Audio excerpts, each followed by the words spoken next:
O que explica a concentração de renda no regime militar, no período do milagre econômico?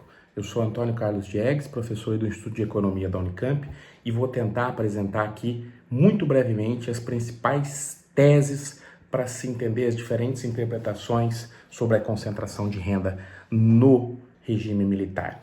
A tese oficial, a tese do Langoni, a tese do regime, é de que a concentração de renda no milagre econômico era uma concentração normal, era uma concentração esperada, era uma concentração adequada aos níveis de desenvolvimento da economia brasileira quando a gente comparava com outras economias internacionais.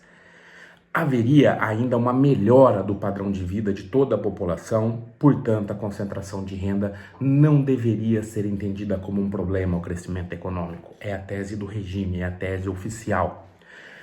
Os determinantes dessa concentração, segundo Langoni, estavam relacionados à incapacidade de você ofertar mão de obra qualificada ou com alta escolaridade frente ao crescimento da demanda por mão de obra escolarizada com ensino superior, decorrente do elevado crescimento dos setores modernos.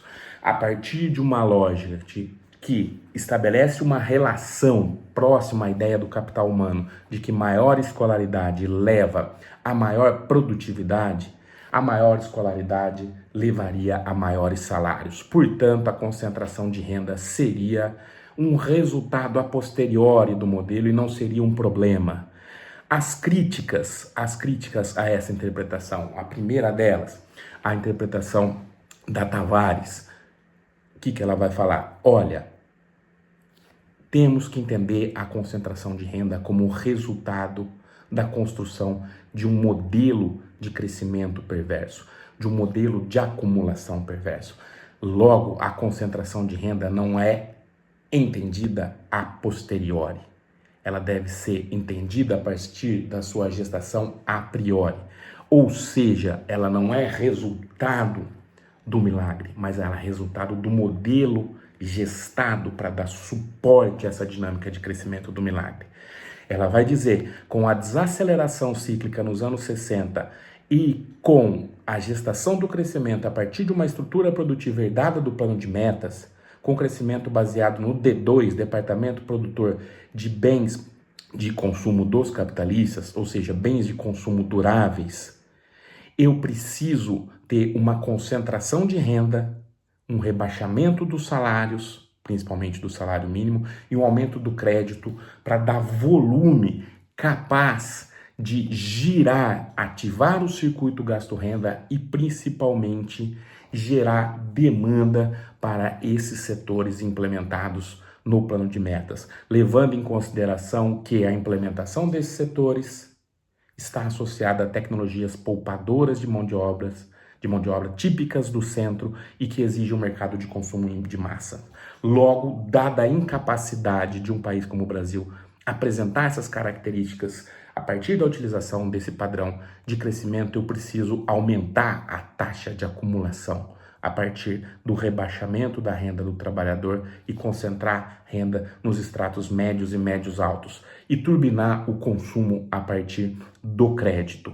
Logo, a taxa de acumulação crescendo a partir de uma lógica para sustentar o crescimento da economia por bens de consumo duráveis é a que é responsável pelo crescimento. E por fim, outras críticas. Interpretação do Baixa. Olha, eu tenho a ideia de que há uma segmentação no mercado de trabalho e a remuneração no mercado de trabalho, há uma abertura do leque salarial, ela é determinada não pelo nível de escolaridade, mas pela lógica da acumulação do capital.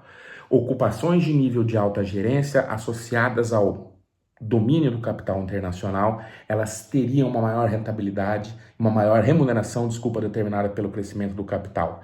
O Baltar e o Paulo Renato destacam o papel do salário mínimo como um farol da remuneração da economia. Quanto menor o salário mínimo, maiores os impactos de arroxo no salário na base da pirâmide. E por fim, o Fischlow e o Hoffman estabelecem uma relação inversa entre a educação e a escolaridade. Não é a escolaridade que determina a educação, mas é a remuneração, desculpa, mas é o nível de remuneração que determina o acesso à escolaridade, ou seja, só tem acesso à escolaridade de qualidade aqueles segmentos da população que têm o privilégio de ter uma renda elevada. Logo, o sentido de causalidade é distinto. Essas são as principais teses, as principais chaves de leitura para se entender a concentração de renda no período do milagre econômico.